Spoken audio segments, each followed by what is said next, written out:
Second significant changes है ये। Significant changes जो लीगल में है इधर एप्लीकेबल FRF में आए। इसके बाद सिग्निफिकेंट चेंजेस जो इंडस्ट्री है टू विच इट बिलोंग्स। तो मुझे 3 मार्क्स का 3 मार्क्स मिल गए। तो टाइम में कोई दिक्कत नहीं होगी ऑडिट में, क्योंकि देखिए सिर्फ 4 पॉइंट्स आपको अगर याद है तो 3 मार्क क्वेश्चन आपका 1 मिनट में लिख के हो जाएगा अगर आपको याद है तो। जैसे अराउंड 12 to 15 मार्क के क्वेश्चन आपको मिलेंगे जो आप 5 मिनट में ख़त्म कर सकते हो अगर आपको याद है। तो टाइम का तो कोई इशू नहीं हो सकता आपका ऑडिट के पेपर में। तो उसके बाद question number 4A।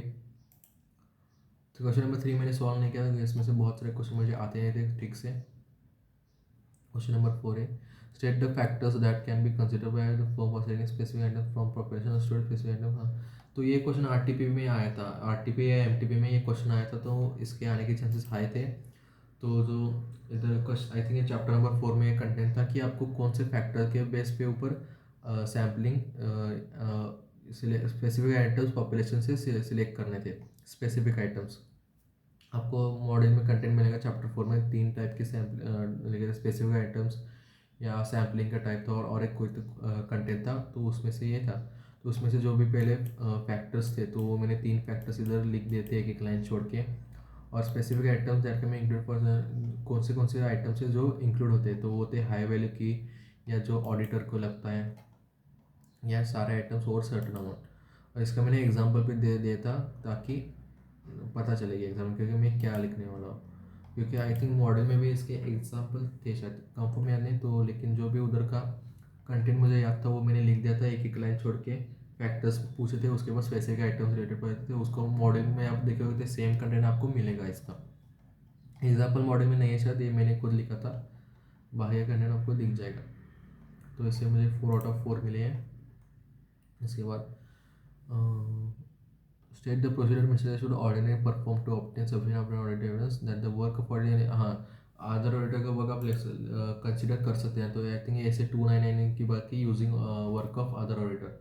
I think ये ऑडिट रिपोर्ट चैप्टर में कंटेंट है, एक पेज पे लेफ्ट पेज पे है। इधर आपको इधर थोड़ा सा ये जो कंटेंट दिया है ऐसे मोड में बहुत ही पैराग्राफ में दिया और कंटिन्यूस दिया है, उसको आप मैं बोल इसके मैंने आई थिंक सेल्फ नोट मैंने रफ में मैंने बनाए थे कि कौन से पॉइंट मुझे इधर लिखने हैं जब भी मैं, या जो सर ने हमें चार्ट्स प्रोवाइड करते हैं उससे मुझे पॉइंट वाइज याद कर लेते हैं क्या क्या पॉइंट मुझे लिखना है जब अब ऐसे 299 का क्वेश्चन आएगा। तो जो भी मैंने कंटेंट याद किया था उसको मैंने 4 पॉइंट देखे, मैं फिर से लाइन छोड़ के इंपॉर्टेंट जगह अंडरलाइन करके। तो पहले हम एडवाइस करेंगे ऑडिटर की कि वो हमारा काम कैसे या किसी और ऑडिटर का काम कैसे यूज़ कर सकते हैं हमें। उसके बाद कोऑर्डिनेशन होनी चाहिए दोनों ऑडिटर के बीच में प्लानिंग स्टेज ऑफ ऑडिट के वक्त। उसके बाद एडवाइस करेंगे कि other auditor about areas requiring special consideration उसके बारे में। और उसको कोई भी अगर कोई रिपोर्टिंग रिक्वायरमेंट्स है अकाउंटिंग उसके बारे में उसको बता देंगे। तो आई थिंक ये 4 पॉइंट्स थे, आप मॉडल में चेक करते हो यही 4 पॉइंट्स दिए हुए हैं जैसे 299 के मैंने यूजिंग। हाँ हाँ, ये सेकेंड पार्ट भी था उस क्वेश्चन का आई थिंक। हाँ, तो वो भी चीज़ मैंने इधर लिख दी थी। तो 4/4 मुझे मिल गए। क्वेश्चन नंबर 4C में कारों का था ये, आपको कारों में जो भी रिक्वायर्ड था कारों रिलेटेड क्वेश्चन था, तो ये आता था मुझे क्वेश्चन 4C का एज पर कारों नहीं सॉरी कारों का क्वेश्चन है था ये एडिशनल रिपोर्टिंग रिक्वायरमेंट्स जो थे उसमें से क्वेश्चन था। तो इधर मैंने उसका लॉ जो भी रिक्वायर्ड था वो कंटेंट लिख दिया था, लेकिन इधर इधर इन्होंने कोई मार्क नहीं दिया, लेकिन इधर मार्क दे दिए 4/4 मतलब इसको मुझे 2 मार्क्स करके 4C के मुझे 2 ही मार्क में नहीं आए, 3 में से 2 मार्क्स में। तो कोई आई थिंक कुछ तो चीज़ मुझे इधर लिखने की रह गई होगी। तो जो भी रिक्वायर्ड था टेबल बना के कैलकुलेशन करके मैंने इधर लिख दिया था अमाउंट जो भी था। तो इधर ये वाला कंटेंट इंपॉर्टेंट था कि आपको किस हिसाब से परसेंटेज का कैलकुलेशन करने वाले हो, ये इंपॉर्टेंट था। उधर इधर क्या क्या चीज़ें रिपोर्टिंग एडिशनल रेगुलेटरी इंफॉर्मेशन क्या रिपोर्ट करने की ज़रूरत है। इसके बाद question number 4D, what are the analytical obtained audited as to overall reasonableness of purchase quantity and price analytical processes for।